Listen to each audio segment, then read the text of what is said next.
Hey there, my name's Sam, if you don't already know me, and today I'm going to tell you one of the coolest stories of my life, which also happens to be the worst day of my life. So before we jump into it, let me just give you some background where I was, what I was doing. So you might already know, if you've already watched my previous YouTube video, that I went to South America on a trip with some of my mates a year ago now almost, a year ago. And we were traveling through a bunch of countries: Argentina, Uruguay, Paraguay, Chile, Bolivia, and Peru to be exact. And this story centers around Paraguay. So where does it all start? It starts in Puerto Iguazu, which is a town in the northernmost part of Argentina. This town is on the tri-border zone with Brazil and Paraguay as well. So we were actually there to visit the famous Iguazu Falls, which were probably one of the coolest natural things I've ever seen. So I totally recommend that if you haven't already been.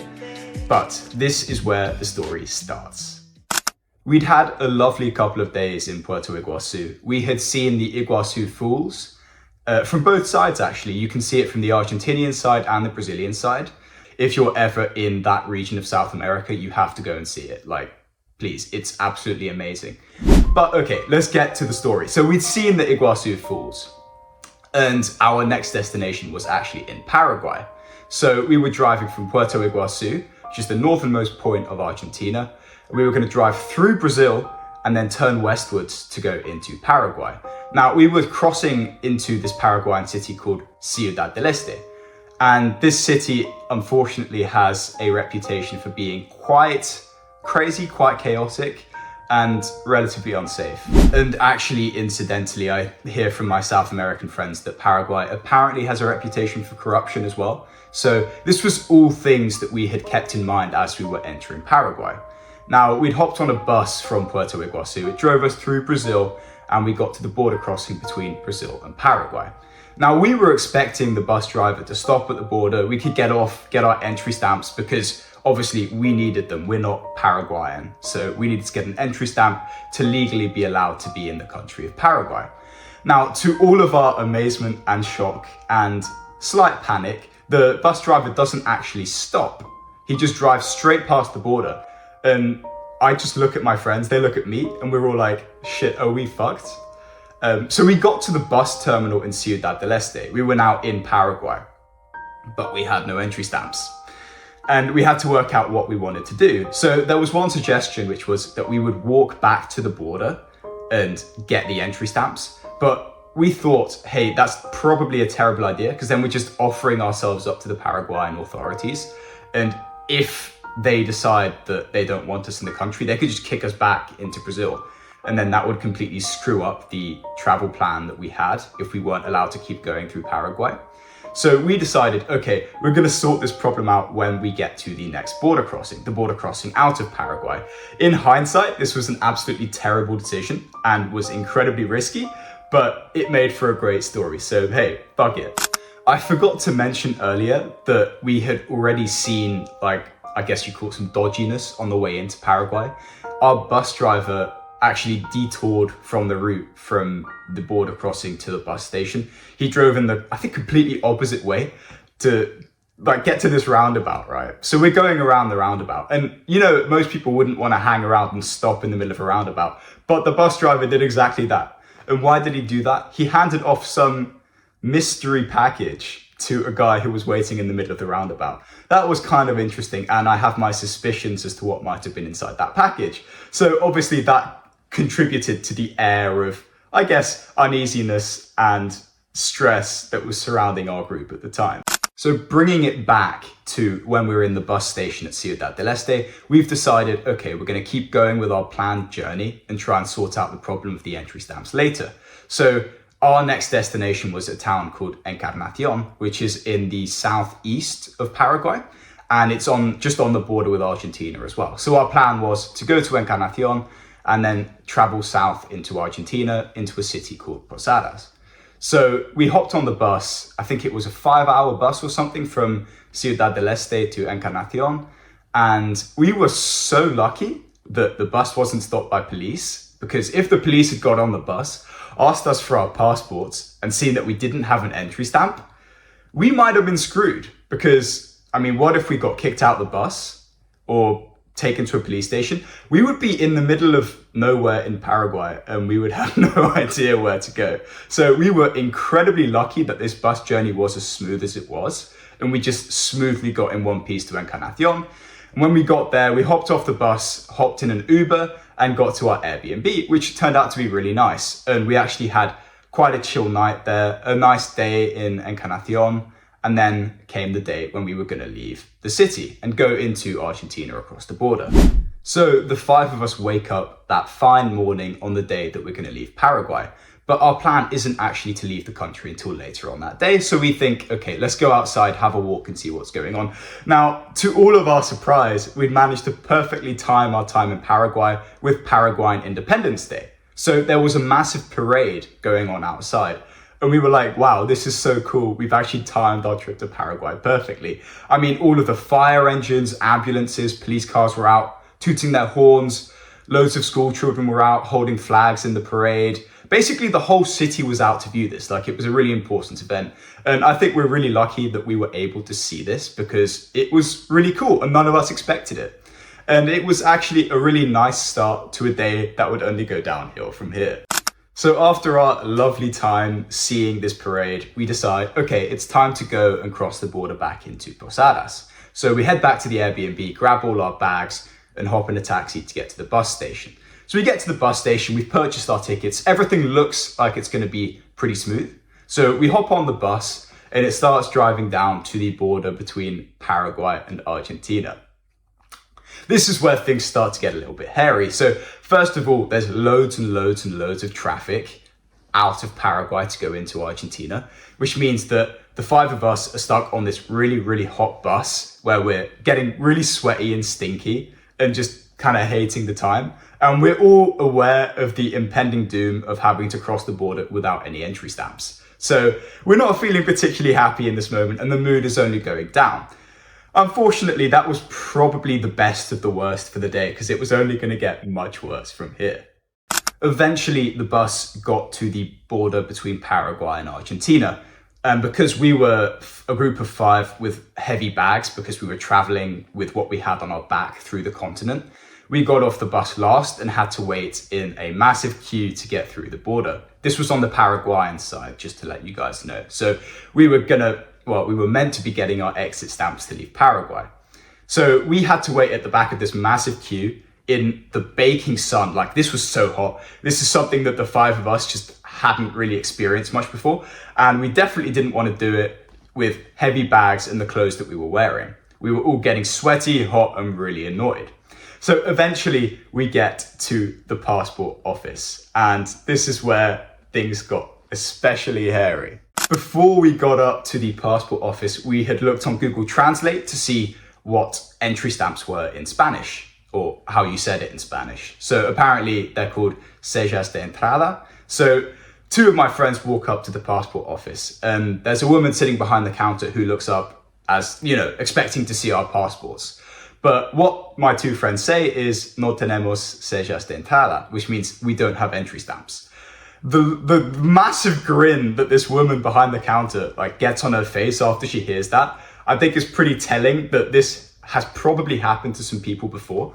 And it probably didn't mean something good for us. So she beckoned us to go around the back of the passport office and we're like, crap, something bad is gonna happen here. Are we gonna get done for this? Are we gonna have to, get sent back to the place we entered Paraguay to leave through the same border crossing? We had no idea.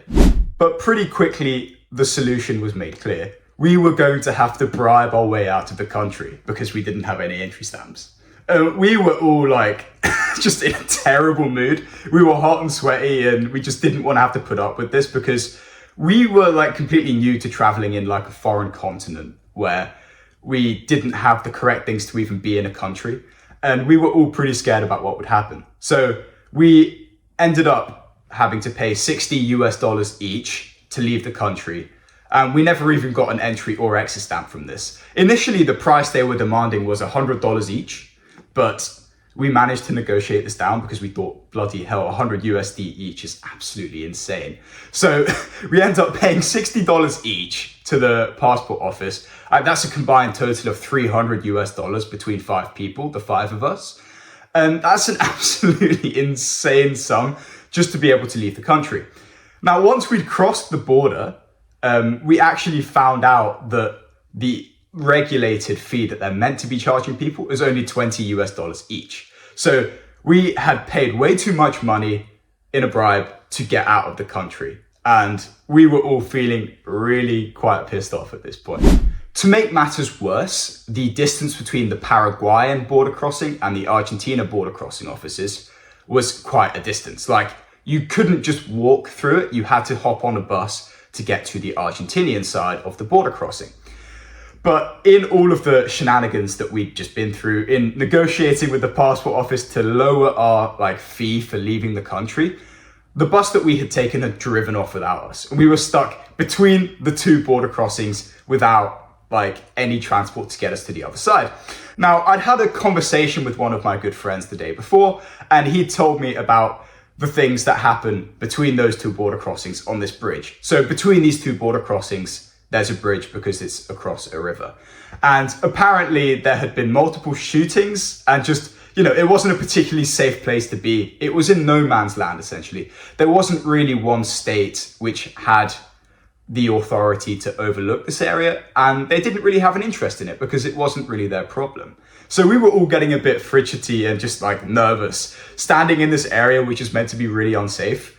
The 5 of us with massive bags looking really, really vulnerable.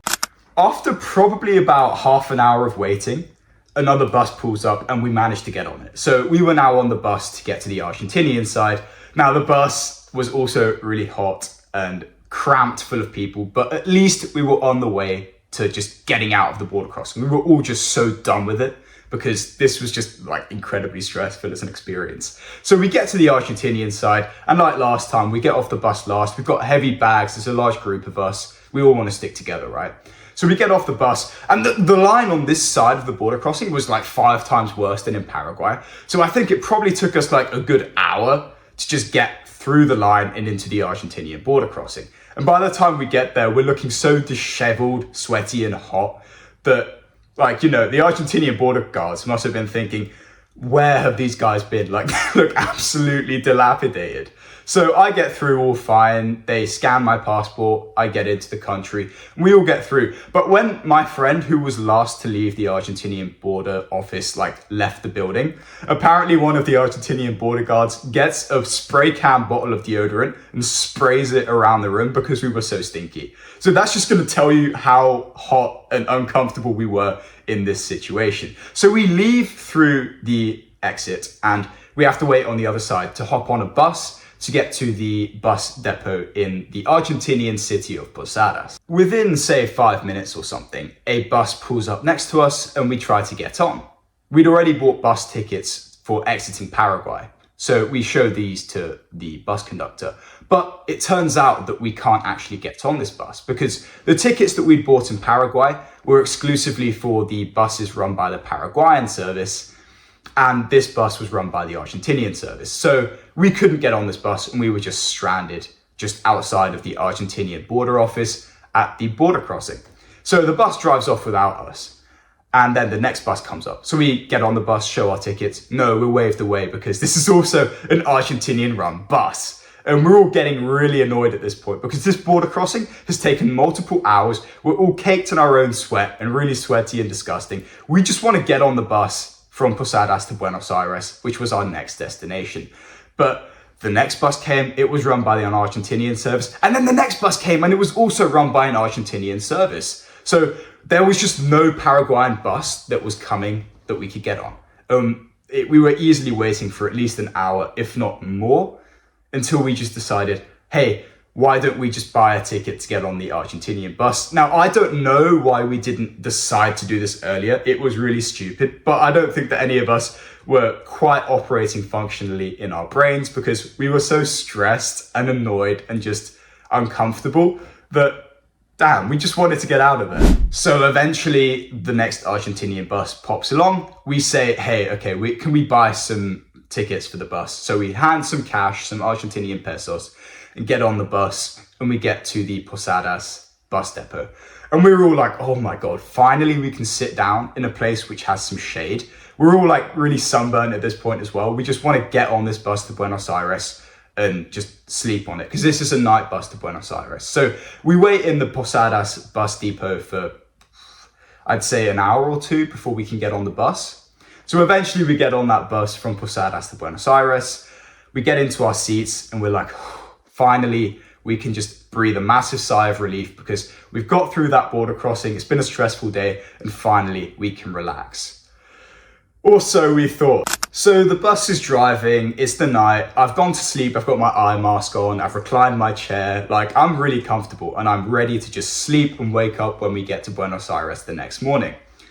But I'd want to say at around midnight on the bus stops, it pulls over. I can feel it in my sleep, but I don't particularly think much of it. I mean, we'd been on a few like buses in South America at this point. Sometimes they stop on the side of the road, pick up some random people. Sometimes they stop for fuel.